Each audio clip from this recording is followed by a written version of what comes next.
Good afternoon everyone. I hope आप सब students अच्छे होंगे और अपने एग्जाम्स की तैयारी कर रहे होंगे। वेल किसी भी एग्जाम की तैयारी के लिए 3 स्टेप्स बहुत ज़रूरी होते हैं। Number 1, syllabus. आपके पास सिलेबस की हार्ड कॉपी होनी चाहिए। Number 2, study material. आपके पास या तो खुद के बनाए हुए नोट्स हों या फिर स्कूल के नोट्स हों या कहीं से भी आपको अगर नोट्स अवेलेबल हो जाए। तो सेकंड चीज़ होती है आपके पास study materials, that is NCERT plus notes. Third step होता है क्लास की practice of previous year questions, यानी कि प्रीवियस ईयर क्वेश्चंस की प्रैक्टिस आपको होनी चाहिए। तो आप इन तीनों स्टेप्स को फॉलो करने के बाद आप अच्छे से स्कोर कर सकते हैं, राइट। वेल अगर हम 11th के एग्जाम के पॉइंट ऑफ व्यू से देखें तो जो क्लास 11th जो आपका बायोलॉजी का सिलेबस है वो दो पार्ट्स में डिवाइड है, that is theory and practical, right. So you can see here की जो थ्योरी है आपकी, wait, well you can see जो थ्योरी है आपकी वो 70 मार्क्स की है, राइट। अब हम थ्योरी 70 मार्क्स की है और जो प्रैक्टिकल है आपका वो 30 मार्क्स का है, ठीक है। तो इस वीडियो में हम सिर्फ थ्योरी के सिलेबस की बात करेंगे। 2025-26 सेशन की थ्योरी के सिलेबस क्या है, राइट। तो इसमें आपकी 5 यूनिट है। पहली यूनिट है diversity of living organisms. Diversity of living organisms में आपके टोटल 4 चैप्टर हैं। कित 4 चैप्टर्स हैं और ये चारों चैप्टर कितने मार्क्स के हैं? 15 मार्क्स के, राइट। जो सेकंड यूनिट है structural organisation in plants and animals, इसमें आपके 3 चैप्टर हैं और ये 10 मार्क्स का है, राइट। जो थर्ड यूनिट है आपकी सेल स्ट्रक्चर एंड फंक्शन, ये 15 मार्क्स की यूनिट है और इसमें आपके 3 चैप्टर होते हैं, राइट। एंड प्लांट फिजियोलॉजी आपकी 12 मार्क्स की यूनिट है और इसमें भी आपके 3 चैप्टर्स हैं, तो 3 एंड 3, राइट। ह्यूमन फिजियोलॉजी आपका 18 मार्क्स की यूनिट है और ह्यूमन फिजियोलॉजी में आपके पूरे 6 चैप्टर्स हैं, यानी कि टोटल कितने चैप्टर्स हो गए? That is 19। क्लियर? 19 चैप्टर्स हो गए। तो थ्योरी में आपके बायोलॉजी में 19 चैप्टर्स हैं। अब हम आगे देखते हैं कि ये चैप्टर्स मतलब आपके जो चैप्टर्स हैं वो आपकी जो यूनिट्स हैं उसमें कौन कौन से चैप्टर्स हैं, right. So unit one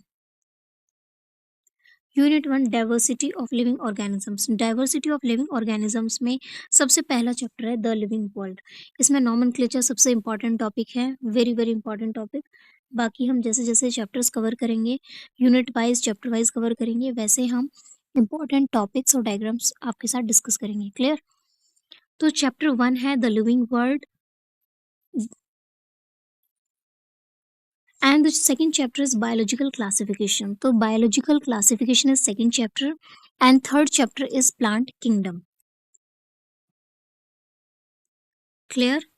Next हम देखते हैं यूनिट 1 में ही आपका फोर्थ चैप्टर है, that is animal kingdom. Clear? इनका टेबल फॉर्मेट बना के पढ़ते हैं तो इजी हो जाता है पढ़ने में। वो when I will provide you handwritten notes then you will get to know, right.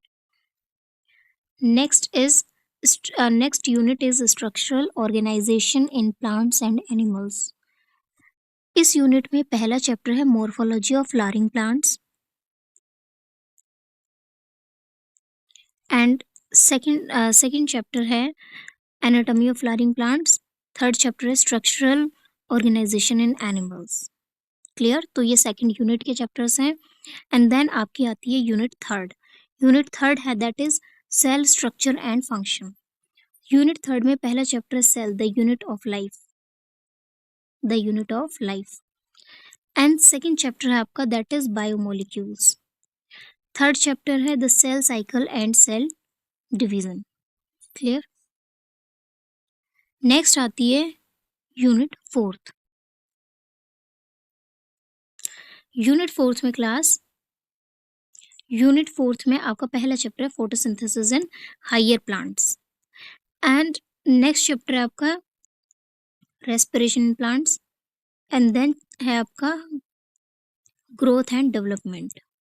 Well अगर किसी की पुरानी एनसीईआरटी है तो वो प्लीज़ देखिएगा कि इसमें से ये नया सिलेबस है, बहुत पुरानी एनसीईआरटी अगर किसी के पास, तो देखिएगा कि उसमें बहुत सारे उसमें लगभग 22 चैप्टर्स होंगे जिसमें से कुछ चैप्टर्स डिलीट हैं। क्लियर? तो सिलेबस को ध्यान से देखना है आपको। नेक्स्ट आते हैं हम नेक्स्ट आते हैं हम ह्यूमन फिजियोलॉजी पर। तो ह्यूमन फिजियोलॉजी के यूनिट में कितने चैप्टर्स हैं? 6 चैप्टर्स हैं। क्लियर? और 6 चैप्टर्स की अगर हम बात करें तो सबसे पहला चैप्टर है breathing and exchange of gases. Next chapter है that is body fluids and circulation. Next chapter है आपका excretory product and their elimination. Clear? Next chapter आता है locomotion and movement. Next chapter आता है neural control and coordination. Next आता है that is chemical coordination and integration. बस। And then आपके आते हैं थ्योरी। देन आपके आते हैं दैट इज प्रैक्टिकल्स।